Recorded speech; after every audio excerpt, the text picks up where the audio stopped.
Oi, boa noite, pessoal. Espero que esteja todo mundo bem, todo mundo no conforto aí das suas casas.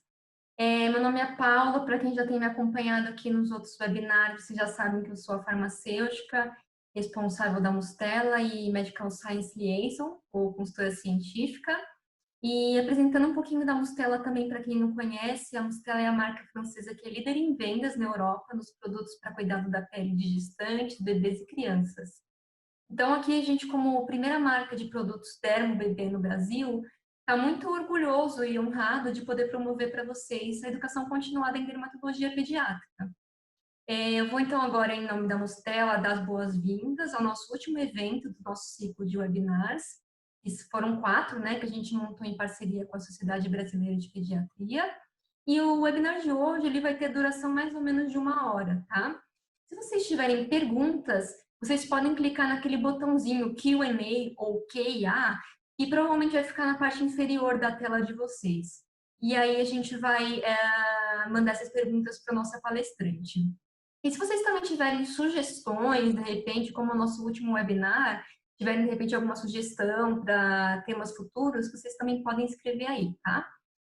Hoje a nossa palestrante é a doutora Vânia Carvalho, que é presidente do Departamento Científico de Dermatologia da Sociedade Brasileira de Pediatria, e ela vai trazer uma aula que é bem interativa, com votação, enquete, para ajudar vocês aí no diagnóstico das lesões da área de fraldas. Então, obrigada já a todo mundo desde já por participar da aula, e eu vou deixar então aqui a deixa com a doutora Vânia. Doutora Vânia, boa noite, tudo bom por aí? Boa noite, Paula, tudo bem? Sim. Feliz de poder estar aqui falando de diagnóstico diferencial da lesão da área de fralda. Legal, então a gente já pode acho que começar seguindo com a aula. Doutora Vânia, eu vou deixar então com você a palavra. Obrigada. Boa noite a todos.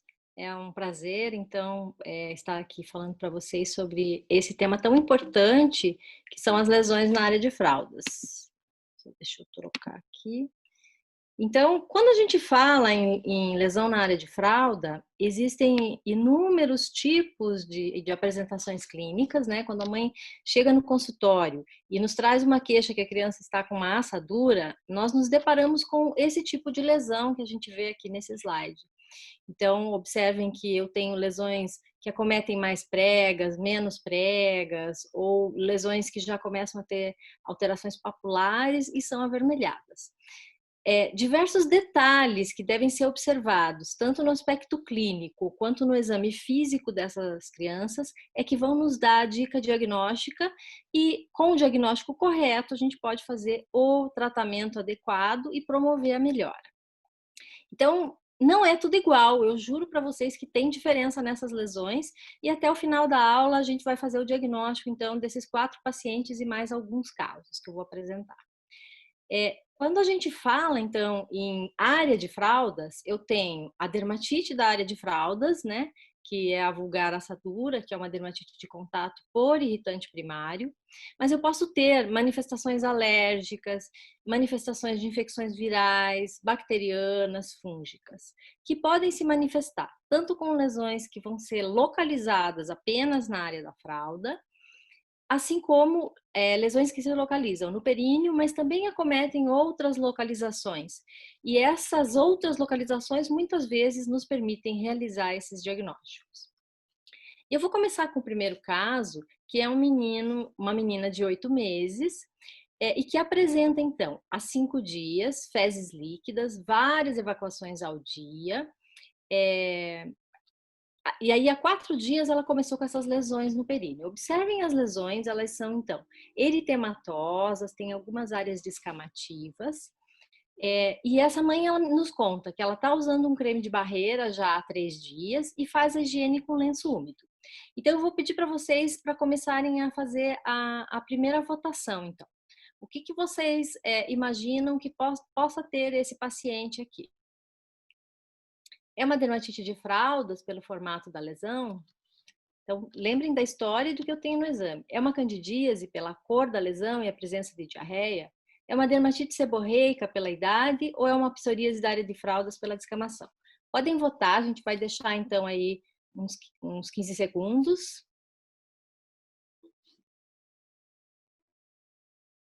Então, fiquei contente, a grande maioria das pessoas acertou o diagnóstico, é uma dermatite da área de fraldas que a gente tem nesse paciente. E por que é uma dermatite da área de fraldas? Vejam, eu tenho na história a presença de fezes líquidas. Esse formato de W, ele é muito característico. Vejam que polpa aqui a região da prega e acomete as áreas convexas. Então, quando polpa a prega, isso é porque aquela região fica protegida e não entra em contato com tudo aquilo que provoca irritação e vai fazer essa lesão eritematosa. E o tempo de evolução também, um tempo de evolução agudo vai me falar a favor de dermatite da área de fraldas. Depois, na sequência, a gente vai ver os outros diagnósticos diferenciais e vocês vão vendo quais são, então, como é que a gente diferencia uma da outra. Então, começando pela dermatite da área de fraldas, que é a mais frequente, né? Estima-se que 90% das crianças vão ter em algum momento uma dermatite mais leve, uma dermatite por irritação nessa região, e que 50% chegam a consultar em função disso. Ela é mais frequente no lactente, e isso vai ocorrer porque abaixo dos 2 anos a pele é mais fina, mais sensível, e porque também essa região ela vai estar coberta pelas fraldas. O risco também, há risco de ocorrer em pré-escolares, principalmente quando eles têm a presença, então, de anurese, e existem estudos que também mostram que crianças que fazem o treinamento esficteriano depois dos 2 anos têm uma chance aumentada de fazer dermatite da área de fraldas. O aleitamento materno é um fator protetor, porque altera o pH das fezes para ácido e isso ajuda a prevenir, então, a formação da dermatite da área de fraldas. E o que ocorre naquela região é que a barreira cutânea não consegue manter seus parâmetros fisiológicos. Então, esses parâmetros fisiológicos são ter um pH ácido, não ter uma perda transepidérmica de água aumentada. Só que a fralda não permite isso e altera esses parâmetros. Se as crianças não usassem fraldas, né, como ocorre com esse tipo de vestimenta que chama caidangu, que é lá dos países asiáticos, provavelmente a gente ia ter muito menos dermatite da área de fraldas, porque é essa oclusão da fralda que vai promover o ambiente propício para que se manifeste a dermatite de contato irritativo. Então, a fralda, ela oclui. Eu tenho um bebê, um lactente com uma pele mais sensível e com essa região ocluída. Isso vai aumentar a umidade, vai aumentar o pH, as enzimas fecais aí presentes vão promover também alterações na barreira cutânea e ainda pode ocorrer a proliferação de micro-organismos. Soma-se a tudo isso a irritação pela limpeza. Então, quando a mãe vê qualquer irritação nessa região perineal, ela vai limpar mais vezes e esse excesso de limpeza, às vezes, pode promover uma irritação também. Então, não trocar ou permitir que a criança fique com a evacuação ou com a urina por mais tempo irrita, mas limpar demais também pode promover irritação. E também o uso de sabões, ao invés dos sabonetes líquidos infantis que têm um pH mais ácido, o uso de sabões comuns pode aumentar o pH e favorecer para que ocorra a dermatite da área de fraldas. Então, a presença nessa região de urina e fezes, né, vai ocorrer que a urease fecal transforma a ureia em amônia. Antigamente se achava que era só esse o fator, mas hoje se sabe que existe muito mais coisa envolvida, mas esse também é um fator de piora. Também as proteases e lipases fecais alteram a barreira cutânea, permitindo assim que comece a ocorrer um processo inflamatório ali e a gente vai ver uma lesão avermelhada. E o pH alcalino em função de todas essas alterações. Também já existem estudos mostrando que existe uma alteração na microbiota da pele da região coberta pelas fraldas. E esse microbioma, ele vai se alterar pela hiperidratação, pelo aumento do calor naquela região e pelo aumento do pH. Isso favorece a proliferação microbiana e, eventualmente, pode ocorrer também uma infecção secundária, seja por fungos ou até por bactérias, nesta localização, quando a lesão se perpetua. Com relação à microbiota da pele, esse estudo publicado em 2019 na Experimental Dermatology mostra que eles pegaram crianças em uma creche e avaliaram as que tinham e as que não tinham dermatite de uma forma transversal. fazendo uma avaliação mesmo por PCR dessa microbiota que estava ali presente. E foi demonstrado que o Staphylo epidermidis estava mais presente nas crianças sem dermatite e Candida Staphylo aureus naquelas que apresentavam dermatite. Então, mostrando que a microbiota também tem uma influência importante no desenvolvimento da dermatite da área de fraldas. Dentre os fatores desencadeantes, então, o maior número de evacuações, por isso a presença de diarreia na história do nosso paciente faz a gente pensar que seja uma dermatite da área de fraldas.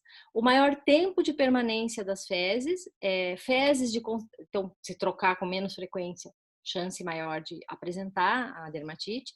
Fezes de consistência líquida contém também mais sais biliares provenientes do pâncreas e isso vai fazer, esses sais biliares promovem a alteração da barreira cutânea. E também as fezes líquidas vão ter uma superfície maior de contato com a pele da criança, favorecendo assim com que essa lesão vá se espalhando e pegando outras áreas também. Portanto, com todos esses fatores, a troca de fraldas mais frequentes e logo após cada evacuação, com menor permanência do contato com fezes, urina e com a fralda, eu vou ter menor chance de desencadear a dermatite de contato da área de fraldas ou dermatite de fraldas. Entre os fatores envolvidos de piora, existe o uso de antibióticos, porque vai alterar aquela microbiota que a gente já viu que também influencia, o uso de talcos, sabonetes em barra, que aumentam o pH, também todos esses fatores são de piora. E como fator de proteção, o leite materno, porque reduz o pH das fezes, uma higiene adequada, com uma limpeza frequente, mas suave, sem esfregar essa pele, o que lesa a barreira cutânea, e a troca mais frequente das fraldas. Então, aqui a gente tem um exemplo de uma dermatite de contato irritativa, que a gente chama de dermatite por atrito. Observem como a lesão pega as áreas convexas e poupa a prega. Então, a gente vê esse tom eritematoso aqui nos grandes lábios e na face interna da coxa, mas a prega está poupada, né? Então, pega as áreas convexas. Essa é uma fase bem inicial. Com o passar do tempo, dos dias, a lesão pode se tornar, então, aqui uma dermatite leve. Observem que a gente tem bem aqui o desenho do W, uma forma moderada, já com mais eritema, mas continua polpando as pregas, e mesmo na forma mais grave, eu tenho as pregas mais polpadas, que era o nosso paciente do primeiro slide, né? Então, um tom bem eritematoso caracteriza uma dermatite grave. Então, isso é uma dermatite de contato irritativa, são todos esses fatores irritando essa localização. E na forma ainda mais grave, que é chamada de úlcera de Jacquet, eu vou ter essas lesões ovais, como se fossem umas crateras, com uma configuração crateriforme, também com a mesma distribuição, poupando as áreas de prega. Isso a gente via muito quando as crianças utilizavam fraldas de pano, na época que eu era residente, né, muito tempo atrás. Hoje a gente vê cada vez menos, então a troca frequente de fralda, a alta absorção das fraldas fez com que a gente visse cada vez menos esse tipo de alteração que é chamada úlcera de Jacquet, que é também uma dermatite de contato irritativa, mas mais grave ainda. Então, a chave para que eu evite a recorrência e também para que eu previna que ela comece, que é o melhor, são os cuidados gerais, né? Explicar para a mãe tudo isso que a gente falou, que a troca deve ser frequente, que a limpeza deve ser suave, sem esfregar, e utilizar os cremes de barreira. Na dermatite já estabelecida, tentar diminuir o processo inflamatório, reparar essa barreira cutânea e prevenir a recorrência. A gente já vai ver cada um desses itens. Então, o mnemônico de tela protetora pode nos ajudar a lembrar. Então, o T de trocar as fraldas com maior frequência. Essa frequência, ela é muito variável, depende da idade da criança. Num bebê pequeno que esteja evacuando muito, eu vou ter que trocar mais. Numa criança que já está evacuando menos, eu posso espaçar mais, mas se estima que é de 1 a 3 horas. É lógico que no primeiro dia eu vou trocar mais, no dia seguinte que já está melhor, isso pode ser mais espaçado. Na hora da limpeza, procurar não trocar a fralda e já vestir. Deixa essa pele respirar um pouco, expõe essa pele ao ar, isso ajuda na restauração da barreira cutânea. Cuidado para não esfregar, limpar adequadamente com sabonete líquido, com um pH mais ácido, que vai manter esse pH, e o pH elevado leva à alteração da barreira e à piora da dermatite, então sempre sabonetes líquidos infantis, os mesmos que a gente usa até na dermatite atópica também, e aplicar os cremes de barreira assim que a pele estiver seca. Então, essa limpeza ela pode ser feita tanto com algodão e água, quanto com lenço umedecido, mas alguns cuidados aí. Então, quando a pele já está lesada, o ideal é que se use algodão e água. O lenço umedecido, aqueles de tecido, que são destinados em geral ao recém-nascido, vão conter menor quantidade de substância e muito cuidado também para que eles não contenham fragrância ou álcool. Então, se é um lenço umedecido que tem um cheirinho forte e que você lê lá que ele contém álcool, ele está proscrito, não deve ser usado. Mas os lenços adequados parece que têm uma ação semelhante a utilizar algodão e água. Os cremes de barreira, eles contêm em geral o dexpantenol, o óxido de zinco, óleo de girassol e ácidos graxos essenciais. Então, como é que a gente indica? Então, para dermatite leve, são esses cremes de barreira comuns que vão conter óxido de zinco, petrolato, dexpantenol, vitamina A, D e E. Muito cuidado com aqueles que contêm mais substâncias, porque eles podem lesar a pele, por exemplo, neomicina associada. Então, evitar. Eles devem ser usados em todas as trocas para prevenir, justo para isso, e eles também ajudam na recuperação da barreira cutânea quando eu já tenho inflamação. Numa dermatite moderada, pode-se lançar mão do uso de óleos, por exemplo, óleo de girassol, óleo mineral. Alguns cremes de barreira já contêm esses produtos também associados, então eles também estão bem indicados. Da mesma forma, em todas as trocas. Com a aplicação dos óleos, aquilo não fica tudo branco, né, no bumbum, e a mãe não fica tentando remover a pomada em cada troca. Então, assim, a orientação eu troquei, tá lá tudo branco. Eu acabei de trocar, evacuou, mas tem só um pouquinho de fezes, só numa região. Eu posso limpar só essa área, não precisa tirar todo o creme de barreira se tá tudo limpo. E com o óleo, a mãe não fica limpando muito, porque aquelas mães que são muito excessivamente cuidadosas com a limpeza, às vezes acabam lesando a barreira cutânea também. Então, não pode limpar nem de mais, nem de menos, tem que ser na medida certa e sempre com suavidade. Nas formas mais graves, que não estão melhorando, eu já estou tratando há alguns dias, pensa se esse diagnóstico está correto, se não tem alguma coisa a mais, se não tem lesão em outras áreas, se não tem infecção secundária, seja por cândida ou por bactéria. Então, vão começar a ter outras características que a gente já vai ver mais para frente, que daí eu devo tratar especificamente esse agente que está fazendo infecção secundária. E não usar substâncias produtos que sejam cremes para assadura e que contenham ácido bórico, cânfora, fenol, benzocaína, salicilatos. E alguns produtos contêm. Então, orientar bem as mães para que elas evitem esses tipos de produto nos cremes de barreira e evitar as associações também. Bom, o paciente 2, ele apresenta essa lesão, é um bebê de 15 meses e que apresenta essa lesão na face lateral do quadril, que é uma placa eritematosa, que tem uma descamação mais fina. Ele está assintomático e ela é bilateral, dos dois lados do quadril. Então, eu vou perguntar para vocês o que vocês acham. Nesse caso também vai ter uma enquete. Qual que é o diagnóstico de vocês? Uma lesão na lateral do quadril. É uma tinea corporis? É uma dermatite de contato? É uma dermatite seborreica ou é uma psoríase da área de fraldas? Vou dar uns 15 segundos para vocês responderem.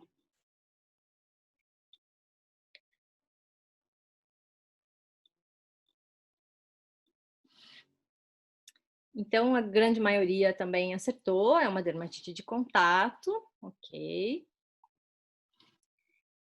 E aqui está o agente que causou isso. Então, essa dermatite que ocorre na lateral do quadril, ela é relativamente frequente, ela é bilateral e ela é bem nessa área onde a fralda não contém o algodão, onde fica só o plástico. Então, ela pode ser uma dermatite de contato irritativa, isso está sendo irritado por essa fralda. Geralmente a criança já cresceu um pouco e a fralda fica apertada e aí isso incomoda nessa localização. Ela tem esse formato que é bem desenhado, lesões com formato assim mais quadrado devem nos fazer pensar então em dermatite de contato.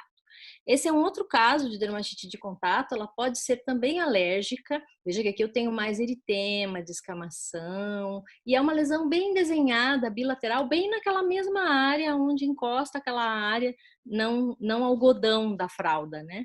E ela pode ser, então, alergia aos pigmentos coloridos que contém as fraldas, que são utilizados nas fraldas descartáveis. Então, na dúvida, a gente pode também lançar a mão do teste de contato, que é bem raro. Em geral, a gente pede para trocar a fralda, que é muito mais fácil, né, do que fazer um teste de contato em uma criança pequena. Aqui eu tenho outra lesão que pega bem essa área da cartucheira. Vejam que ela é bem desenhadinha também, tem umas crostas hemáticas, isso também a gente vê com frequência nessa região anterior. E vejam que ela fica bem onde fica aquela colinha do adesivo da calça, da fralda, né? Também é uma dermatite de contato, chamada de dermatite do vaqueiro, porque é bem nessa região onde fica a cartucheira da arma do vaqueiro, né? Ela pode ser alergia pela cola dos adesivos ou uma irritação mesmo em função dessa friccionar ali, né? Ele é mais endurecido. Então pode ser alergia por esse butilfenolformaldeído, mas pode ser também uma dermatite irritativa. Então a orientação é usar aquelas fraldas que são mais frouxas, trocar o tamanho da fralda, ou aquelas que não têm esse adesivo, né? São uma calcinha que tem um elástico, essas em geral costumam não causar esse tipo de irritação, e com essa orientação isso já vai melhorar. Os cremes de barreira também podem ser utilizados nessa localização para proteger, né, e ajudar a evitar o contato. Aqui é um caso da literatura, veja que aqui a gente pode ter nos lenços umedecidos a metiltiazolinona e a metilclortiazolinona, que agora já foram retirados da maioria dos lenços, mas em 2017 teve alguns casos por essa substância, mas também extratos botânicos, fragrância, propilenoglicol, parabenos e lanolina. Então, muito cuidado quando você tem uma dermatite que não está melhorando, tem que pensar que será que essa mãe está aplicando mais alguma coisa que possa estar causando uma dermatite de contato, fazer uma boa interrogação. E aqui, né, a gente colocou lá, é algo que a gente pode ter nessa localização também, entra no diagnóstico diferencial, então vejam a diferença da lesão da tinha corporis, ela faz uma área circinada, com essa descamação no limite da lesão e uma cura central. Na dúvida, uma cultura para fungos pode ajudar a diferenciar, e na história eu vou ter também o histórico do contato com o animal, porque isso aí em geral é causado por Microsporum canis, que é transmitido então para a criança pelos animais. Então, nessa localização também posso ter infecções fúngicas e o aspecto da lesão pode me ajudar a diferenciar. O paciente 3 é uma menina de 5 meses que apresenta essa lesão eritematosa difusa. Ela começou há 15 dias, quando ela teve uma doença infecciosa, usou amoxicilina por 7 dias e há 10 dias, então 5 dias depois do início da amoxicilina, começou com essa lesão eritematosa no períneo, e vejam que a gente observa umas lesões aqui nessa periferia que eu posso chamar de lesões satélites. Então eu tenho uso prévio de antibiótico, tenho pregas acometidas, o que me fala contra a possibilidade de dermatite da área de fraldas, e tenho pápulas satélites, que chamam a atenção devem chamar a nossa atenção para a possibilidade de candidíase perineal. A candidíase perineal, ela em geral não fica localizada só na região perineal, ela vai estar localizada também frequentemente na cavidade oral, então sempre examinar, e a gente vai ver essas lesões esbranquiçadas, que quando a gente remove elas deixam uma superfície mais avermelhada ali na mucosa jugal, e observem que ela pode ter também, além de pápulas satélites, que a gente vê aqui, essa descamação, que a gente chama de descamação em colarete, e ela vai espalhando e pega bem a prega também, então a gente consegue, né, diferenciar da dermatite da área de fraldas, que vai poupar a região da prega, e a candidíase acomete, faz lesão satélite e acomete a mucosa oral, e o uso prévio de antibiótico é algo que pode estar aí como fator desencadeante. Na candidíase, é lógico que a barreira cutânea também vai estar alterada, então é muito importante manter todos esses cuidados que a gente falou anteriormente, a higiene suave e frequente, o creme de barreira, deixar a pele respirar, tudo isso vai ajudar para que essa pele melhore mais rapidamente. Mas o uso aqui está indicado, então, tratar a infecção fúngica com nistatina creme vaginal. Eu posso fazer, então, o ideal é 4 aplicações ao dia. Se tiver lesão na mucosa oral, nistatina solução oral também, um conta-gotas de cada lado da boca também, em 4 aplicações ao dia. O tempo de uso é até 1 semana depois da melhora, então alguns autores falam 15 dias, outros falam 10 dias, em geral a gente mantém até 1 semana depois da melhora. E pode ser utilizado também o miconazol a 0,25 ou o clotrimazol, mas a primeira indicação é da nistatina oral, inclusive nesse artigo de 2019, que é uma revisão sistemática, eles indicam o uso da nistatina oral como primeira escolha para o tratamento da candidíase perineal. O nosso paciente 4 é uma menina de 2 meses que está em aleitamento materno exclusivo e apresenta essa lesão eritematosa, e vejam que essa começou bem precoce, desde os 15 dias de vida, na região inguinal, e uns dias depois começou na região axilar. Ela é assintomática e a criança está muito bem, ela está em aleitamento materno exclusivo e tem um bom ganho ponderal. Então, quando a gente vê uma lesão que está bem na região da prega inguinal e acomete também a axila, e se tiver uma descamação no couro cabeludo, que a gente chama de crosta láctea, eu vou pensar como primeira hipótese em dermatite seborreica. A dermatite seborreica, aqui nesse outro bebê com uma lesão bem menos intensa, que é o mais frequente da gente ver, ela deixa muita hipocromia pós-inflamatória, que a gente já vê o eritema no centro e a hipocromia ao redor, e lá a imagem bem acometendo as pregas de uma lesão mais úmida, mais graxenta, né? Ela começa precoce, dentro dos primeiros 15 a 30 dias de vida, e ela pode ir e vir com períodos de remissão e recidiva, mais ou menos até os 8 a 10 meses de vida, e em geral depois disso ela desaparece, porque é pelo estímulo hormonal por produção própria do bebê e pela passagem transplacentária também. Então, a gente pode observar, além da crosta láctea, essa descamação aqui na região da sobrancelha, desse lactente, né? Então é bem importante na dermatite seborreica orientar esse caráter passageiro, e muito frequentemente essa lesão vai desaparecer e a gente não precisa nem tratar. O próprio uso de um sabonete líquido infantil, um sabonete suave nessa região, vai ajudar a remover as crostas. Naqueles bebês que tem lesão mais importante, como nesses da imagem, né? Para a crosta láctea, posso usar sabonetes com ácido salicílico e enxofre em 2 aplicações na semana. Evitar o uso de óleos com aplicação prolongada. Às vezes a mãe aplica o óleo na cabeça e deixa aí a noite inteira. Isso aumenta a oleosidade local e pode piorar. O uso de óleo pode ser usado para remover as crostas, mas de preferência 1/2 hora antes do banho, e aí já só para amolecer um pouco, e já remove com sabonete líquido infantil. Outros produtos, como o Stella Care, que contém ativos do abacate, que diminuem a oleosidade, e o óleo de borragem, que diminui a inflamação, também podem ser utilizados para a crosta láctea. E nas lesões eritematosas, como aquelas da região axilar, o uso de hidrocortisona creme, 1 vez ao dia por 5 dias. Se a lesão volta, eu posso utilizar novamente, orientando sempre os pais sobre o caráter passageiro e benigno da doença. Nessa revisão Cochrane, que foi publicada em 2019, eles falam também do uso do cetoconazol a 2% em 2 vezes na semana, durante 2 semanas, com uma melhora importante comparada ao uso da hidrocortisona, que tem ação semelhante. Então, também pode ser usado esse produto mais pela ação anti-inflamatória dele.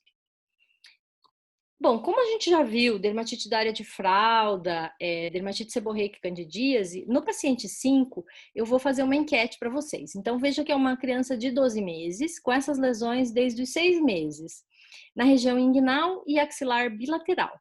E também tem descamação no couro cabeludo. Então, é uma dermatite seborreica, é uma dermatite atópica, é uma eixostose ou é uma dermatite de contato? Podem votar.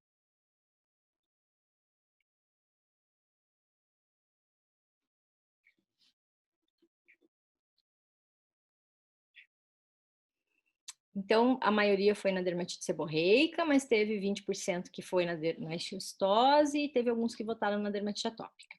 Então, assim,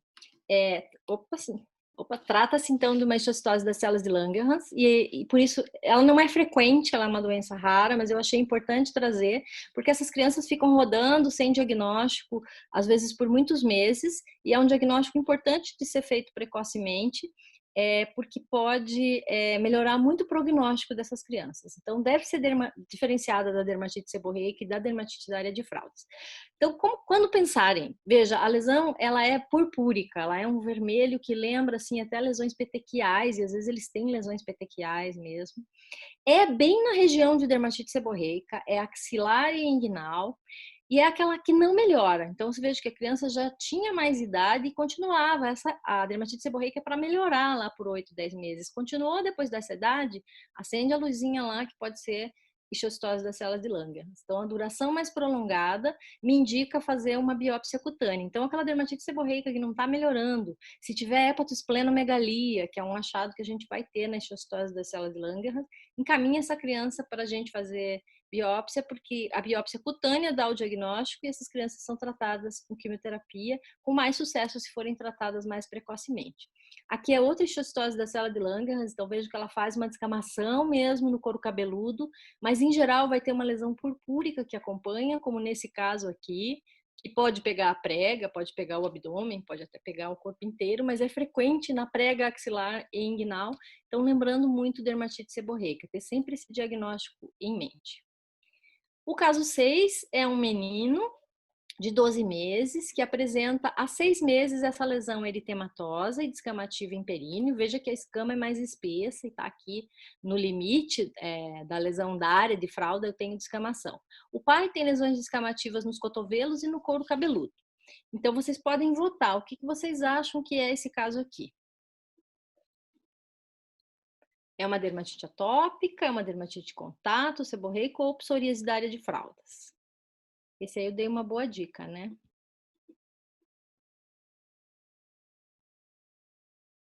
Acho que pode colocar, né? Então, a psoríase da área de fraldas, a história do pai com descamação nessas regiões, couro cabeludo e cotovelos, nos ajuda bastante, mas também essa descamação espessa no limite da lesão pode nos dar essa dica de psoríase. Então, quando pensar uma cor vermelha intensa, uma evolução crônica, não está melhorando, volta a fazer, né? A fralda atrita essa região e faz o que a gente chama de sinal de Kebner. Observem as escamas espessas e aqui nessa figura de baixo, as escamas espessas no limite da lesão.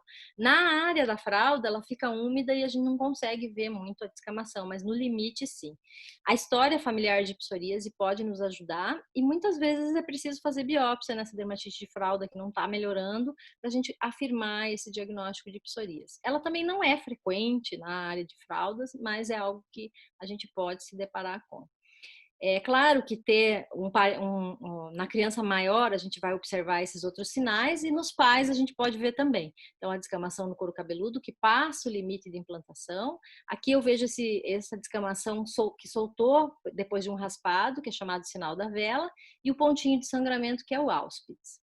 Os pontos nas unhas, essas depressões que a gente chama de pitchings ungueais, e a descamação aqui bem espessa no couro cabeludo. Então, isso eu posso ver nos pais. Às vezes eu não tenho um diagnóstico de psoríase no pai, mas eu vejo a lesão e já faço o diagnóstico nos pais e na criança.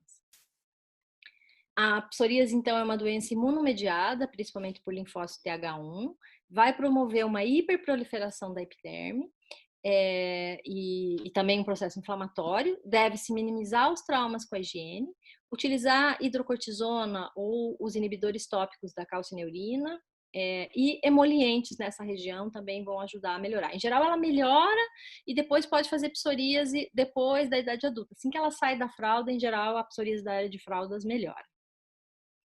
Então, a diferenciação aqui da psoríase com a dermatite seborreica, observem a descamação espessa na psoríase e a seborreica mais úmida e acometendo bem a prega.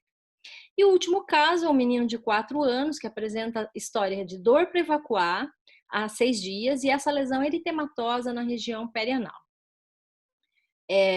Então, trata-se de uma dermatite perianal por estreptococo. Aqui, em outro caso, observem essa descamação no limite da lesão. A primeira coisa que a gente pensa nisso, é uma assadura, né? tá vermelho, mas a criança não tem diarreia, é uma criança maior, onde a gente já não vê essa história de assadura. Então, lembrar da dermatite perianal por estreptococo, principalmente se houver dor para evacuar. Ela vai ocorrer em crianças de 3 a 4 anos, vai ter essa história de dor, pode haver prurido, queimação acompanhando. A cultura ajuda a confirmar e pode haver um familiar com faringite estreptocócica. O tratamento pode ser feito, então, com penicilina ou amoxicilina oral durante 10 dias. Então, lembrar disso na dor para evacuar e eritema na região perianal, lembrar da dermatite perianal por estreptococo. Então, atenção nos detalhes. Os detalhes nos ajudam a fazer o diagnóstico. Uma boa história, um bom exame físico é que vão fechar o diagnóstico. Eu espero que vocês tenham reconhecido aqui os diagnósticos daqueles 4 casos que a gente mostrou no início. Eu não podia deixar de falar para vocês sobre manifestações cutâneas da Covid-19, em função de. Então, eu reservei uns minutinhos no final para falar um pouco sobre esse assunto.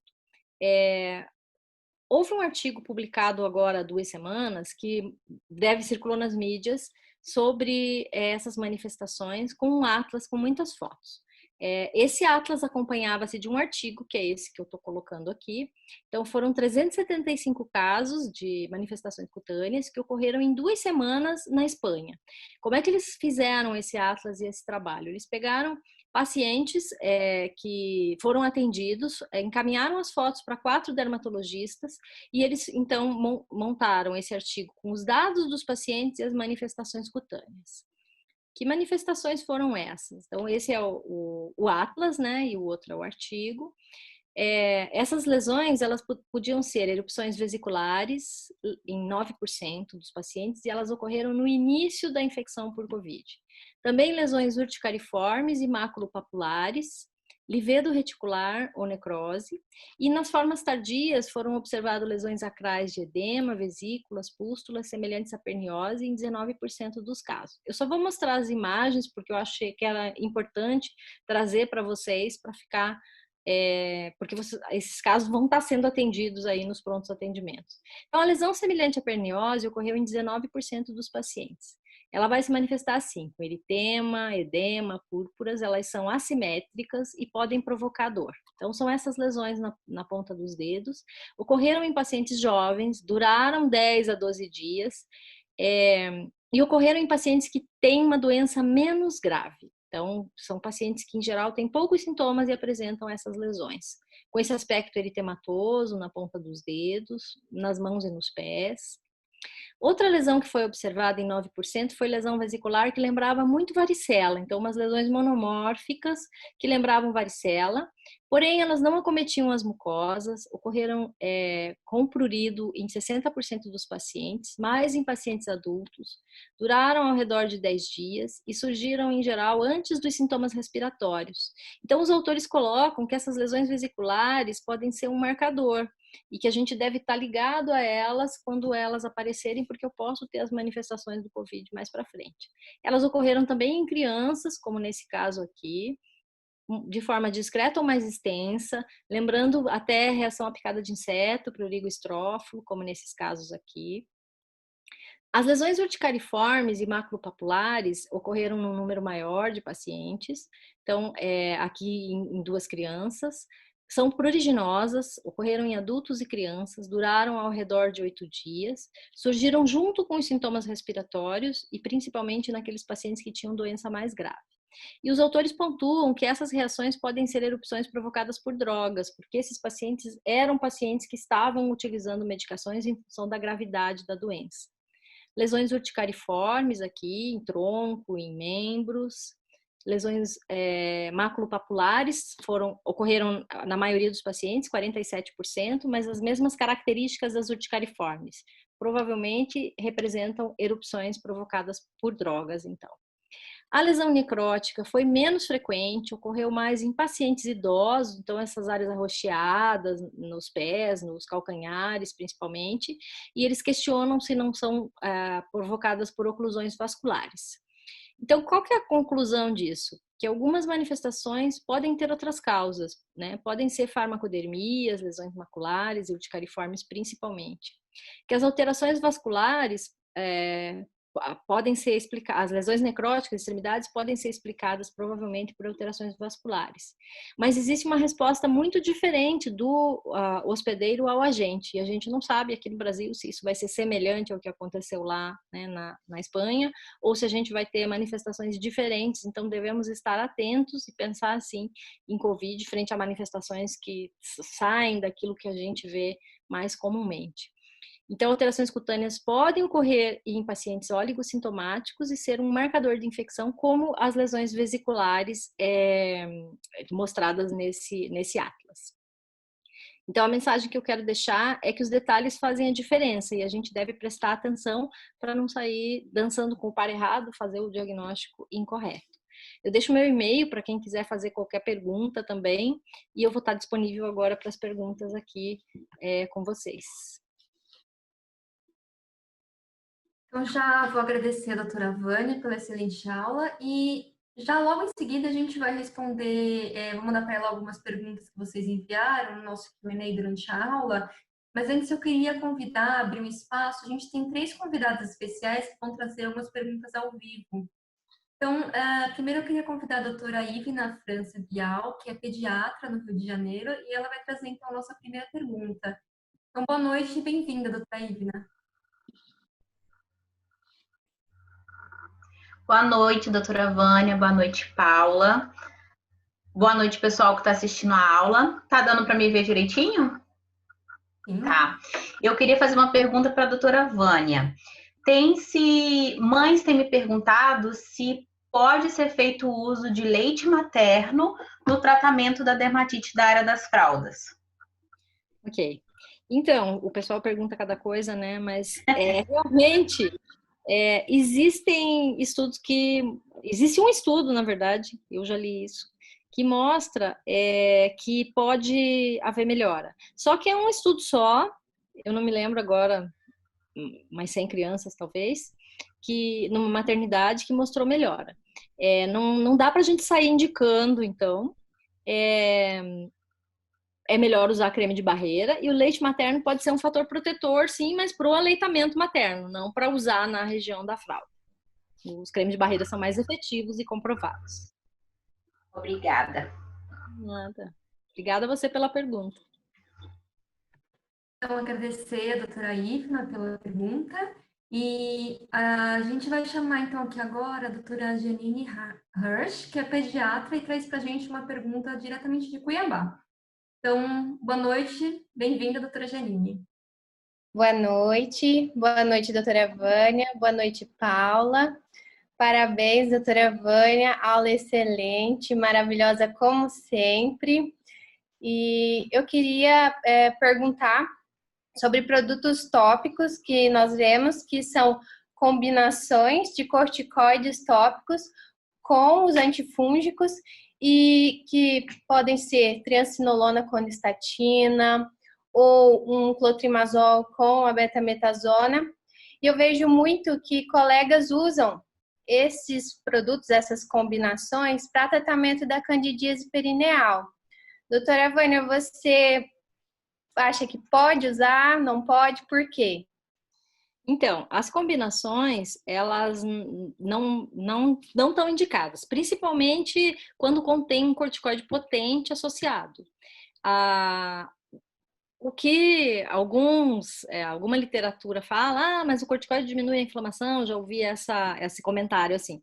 No entanto, estudos bem controlados mostram que as associações não ajudam a minimizar o tempo de cura, diminuir o tempo de cura, elas mantêm o tempo de cura, elas não promovem a cura e ainda colocam a criança em risco, principalmente quando elas contêm corticoides de alta potência. É uma região de pele fina, que pode fazer atrofia. Pela oclusão, pode haver absorção e causar Cushing sistêmico, coisa que a gente já viu pelo uso de associações, e as mães às vezes ficam passando por longos períodos, então elas não devem ser utilizadas, principalmente nos lactentes, e elas não têm efeito também, elas têm risco e não têm um efeito melhor. Então elas estão contraindicadas. E aquelas que contêm neomicina também, foi ótima a sua pergunta, porque aí também me ajuda a lembrar isso. a leomicina causa muita dermatite de contato, então ela está contraindicada. Se eu tiver uma suspeita de infecção por cândida, eu vou usar nistatina e nas outras trocas vou usar um creme de barreira. E se eu tiver uma suspeita de infecção bacteriana, vou tratar com mupirocina. Ok? Obrigada. Obrigada pela pergunta, doutora Janine. Obrigada eu.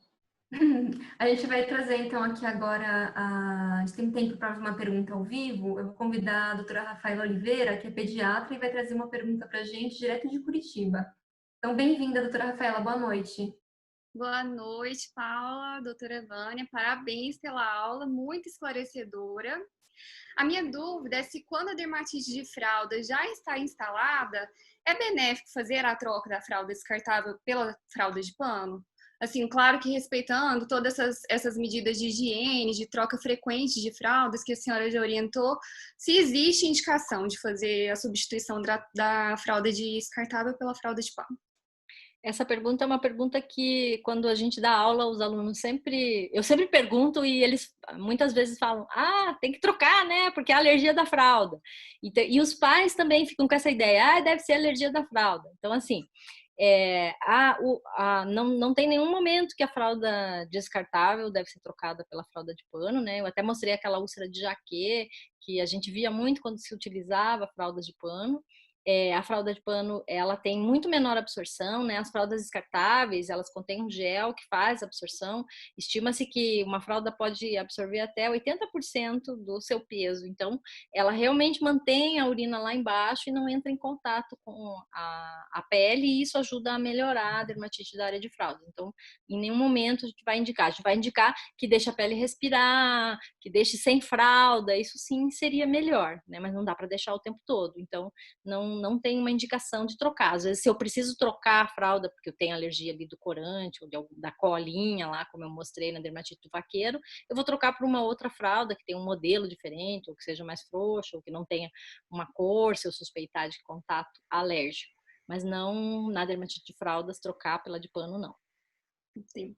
Muito obrigada. Obrigada. Obrigada a você. Obrigada, então, pela pergunta, doutora Rafaela, até mais.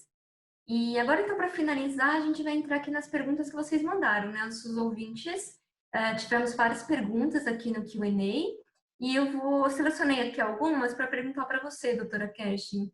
Dr.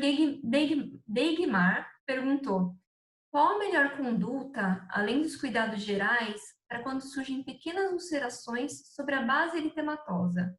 Ele mandou essa pergunta para a gente, inclusive, antes do webinar começar. Foi uma pergunta prévia. Sim, legal que teve pergunta antes, gostei muito.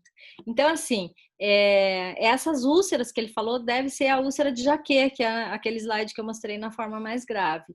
Então, é intensificar os cuidados mesmo, creme de barreira, ver como é que está sendo a higiene, se está usando, às vezes, lenço umedecido, trocar por algodão e água, deixar a pele respirar, em geral é isso. A não ser que eu tenha, né, fiz tudo isso, está fazendo tudo certinho e continua a lesão, aí eu posso ter uma outra doença que provoca úlceras, né, algumas imunodeficiências, então não deu para abordar tudo, deficiências nutricionais, imunodeficiências, também podem causar lesão, né, por exemplo, deficiência de zinco vai causar.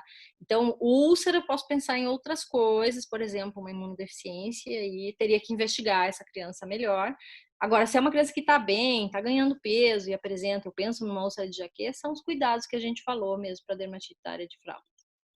Legal. Aí, então, já responde também a pergunta do Dr. Breno, porque ele perguntou justamente isso, como você trata a dermatite de Jacquet? Então, já entrou a pergunta também, né? Tem mais uma aqui, a doutora Lídia Barros. Ela perguntou aqui, o que fazer na dermatite de fraldas que não melhora com nistatina? Quando usar o corticoide? Então, na dermatite de fraldas eu vou usar o creme de barreira. Se eu tenho fungo, eu vou usar a nistatina. Então, às vezes a gente tem as duas coisas. Eu tenho uma criança que começou com uma dermatite de fraldas e agora começa a ter lesão satélite, daí agora tem... Então, assim, é revisar tudo mesmo, né? Será que é mesmo, não é uma candidíase, né? Será que tá bom que me aproveitou para eu esclarecer outra coisa da candidíase, que eu acabei não falando na hora da candidíase. Às vezes, na candidíase, eu não tratei o bico do seio da mãe, não fervi as chupetas, as mamadeiras podem ficar contaminadas, então eu tenho que tratar. Se eu tenho cândida, é a anistatina, o que eu vou utilizar, né? Se eu tenho uma dermatite da área de fralda, são os cuidados e o creme de barreira que vão ajudar a fazer essa melhora. É muito raro, assim, se você for para a literatura, alguns autores indicam o uso de corticoide. Se usar, é hidrocortisona que está indicado. Mas olha, a gente não usa, é muito difícil precisar se orientar direitinho os cuidados, essas crianças melhoram. Legal. Então, aqui seguindo, mais uma pergunta. A doutora Tereza perguntou, você comentou aí dos cremes de barreira, né? Ela perguntou, pode ser usado óleo também ou só creme para barreira? Sim, pode ser usado, até comentei óleo de girassol, né? Ele pode ser utilizado, até tem Já até na cuidado. formulação de alguns cremes já. Sim, tem alguns que tem, ele ajuda. Porque às vezes a mãe fica esfregando para tirar aquele creme de barreira e ela lesa a barreira e a barreira nunca se recupera e a assadura nunca melhora. Então, tem que realmente insistir nos cuidados, se estão sendo feitos, que em geral a gente consegue melhorar. Perfeito. Seguindo aqui, doutora Elizabeth perguntou. Essa aqui, assim, eu como leiga achei bem interessante, porque até para mim fez sentido, mas eu falei, nossa, que diferente. Ela falou assim, qual que é a sua experiência com o uso de secador de cabelo morno e distante da lesão 30 centímetros após o banho, antes do uso do creme de barreira ou até mesmo associação com nistatina? Olha, se você pensar na fisiopatologia ali, no que eu falei, né, de secar bem a área, não deixar úmida, pode até ser bem bom, né? Aquelas mães bem písicas, né? Pega a criança e põe o secador. Mas assim, desde que tenha cuidado para não queimar a região, né? Com a temperatura muito quente, e o bebê, aquela confusão ali. Eu nunca orientei, nunca vi isso também em literatura. Mas teoricamente, para eu tentar secar a região, talvez não seja contraindicado. Faz Bem sentido. curiosa essa pergunta, né? É. E é uma pergunta, acho que parece bem clássica, essa que a doutora Fernanda perguntou. E o uso da famosa maisena é viável? Ah, legal. Que bom que ela perguntou. Então, assim, o que a literatura traz, e na experiência da gente também, deve ser evitada, principalmente pelo risco de aspiração, né? Então, o amido de milho, que contém a maisena, que as mães adoram, né? Porque as avós já usavam, ele até pode ter alguma ação secativa ali, mas ele, se aspirar, isso traz muito risco. Então, talco, maisena, estão contraindicados de serem utilizados na criança. Tá certo.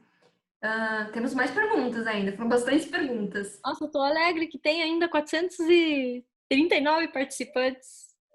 Legal. Oi? Eu tô vendo aqui os participantes, tem bastante gente participando, pessoal. Tem 738, na verdade. Uhum. Então, bastante gente mandou pergunta. Aqui, a doutora Maiara perguntou. Ela falou, na verdade, né? É difícil diferenciar a dermatite seborreica de candidíase. Eu acho as lesões bem semelhantes. Como fazer esse diagnóstico diferencial da seborreica com a candidíase? A dermatite seborreica, a gente vai ver naquela criança que começa cedo, ela começa com 15 dias de vida, até o primeiro mês, assim, que é uma idade que a gente vê menos candidíase, ela vai acontecer um pouco depois. A seborreica, ela pega a prega inguinal, e aí ela pode estar presente também na região axilar, ter a crosta láctea, que é a descamação no couro cabeludo, região retroauricular, às vezes pescoço, sobrancelha. E a candidíase, ela se localiza na região perineal e na cavidade oral. Então, se eu tiver cavidade oral e períneo pegando a prega, mas pegando o resto também e fazendo lesão satélite, uma cor muito vermelha, eu vou pensar em cândida.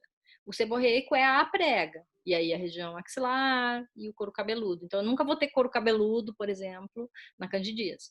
A não ser que seja uma candidíase mucocutânea, que aí é uma coisa rara que pega tudo. Certo. Aqui mais uma pergunta, doutora Luana. Qual a idade que pode se iniciar o uso de inibidores de calcineurina? Então, eles são de uso off-label, por exemplo, numa psoríase da área de fraldas, como eu falei, não dá para a gente usar. Por bula, ele está indicado a partir dos 2 anos, né? o pimecrolimus eu posso usar antes, a partir do 6º mês. Então, pimecrolimus a partir do 6º mês, tacrolimus a partir dos 2 anos. Certo. E aqui, só para a gente finalizar, tem mais aquela parte do estreptococo. Tem duas ligadas aqui, duas perguntas ligadas. Uma pergunta se no caso da dermatite perianal por estreptococo, a dor referida na evacuação estaria relacionada unicamente com a dermatite ou ocorre independente dela? Não, sempre vou ter dor e a lesão junto. As duas coisas acontecem casadas sempre. Às vezes tem menos dor, não tem tanta dor assim, tem uma sensação de queimação, mas eu vou ter a lesão também. Certo. E aí, ainda nesse tema, a dermatite estreptocócica perianal, não pode-se usar antibiótico tópico só por ser perianal? A indicação, assim, agora do Red Book, das últimas publicações, é tratamento oral mesmo. E dermatite por deficiência de zinco no lactente, como diferenciar? A dermatite por deficiência de zinco, ela é rara, mas ela existe, né? Ela vai ter uma lesão mais escurecida no limite da lesão. Ela pega também a região perioral, a região perineal, perioral, mãos, pés. Então, é uma lesão eritematodeescamativa nessas localizações. E ela geralmente vai acontecer lá. Acontece em crianças, por exemplo, com fibrose cística, que tem daí déficits nutricionais, né? Ou em crianças que tenham deficiência de zinco por outras causas, daí ela vai acontecer mais precocemente. A lesão, ela é bem diferente, assim, mas uma dermatite que não está melhorando, fica crônica, é mais escurecida no limite, eu vou pensar em dermatite por deficiência de zinco. Tá certo. Olha, a gente está com bastante pergunta, mas então nosso tempo também está curto. Então, eu vou agradecer para todo mundo que mandou as perguntas. A gente não vai continuar respondendo aqui ao vivo, mas se alguém enviou uma pergunta que não foi respondida, a gente vai, dentro de alguns dias, responder para vocês por e-mail, tá? A gente vai pegar algumas perguntas aqui mais frequentes e trazer essa resposta para vocês. Então, aqui a gente vai encaminhando para a nossa finalização hoje. Eu queria agradecer mais uma vez a doutora Vânia por ter aceitado dessa aula tão legal aqui para a gente. Doutora Vânia, você quer dar uma palavrinha final? Eu quero agradecer a possibilidade de fazer essa palestra, de falar para tantos pediatras, agradecer a vocês, a Stella e a Sociedade Brasileira de Pediatria também, por essa oportunidade de compartilhar conhecimentos. Obrigada, doutora Vânia. Então, obrigada também mais uma vez à Sociedade Brasileira de Pediatria, que está oferecendo esse ciclo de webinars em parceria com a Stella. E espero que vocês todos tenham gostado da aula de hoje. A gente vai finalizar aqui agora, mas antes de vocês se desconectarem, eu vou deixar 3 rápidas enquetes rolando aqui na tela, para quem quiser dar a sua opinião sobre esse webinar. Então, a gente já está começando a passar as enquetes e agradeço aí a opinião para a gente sempre melhorar, sempre se aprimorar. Então é isso, a gente vai encerrar aqui e essa foi a nossa última palestra do ciclo de webinars da Mustela com a Sociedade Brasileira de Pediatria. Obrigada a todo mundo que nos acompanhou hoje e nos outros dias.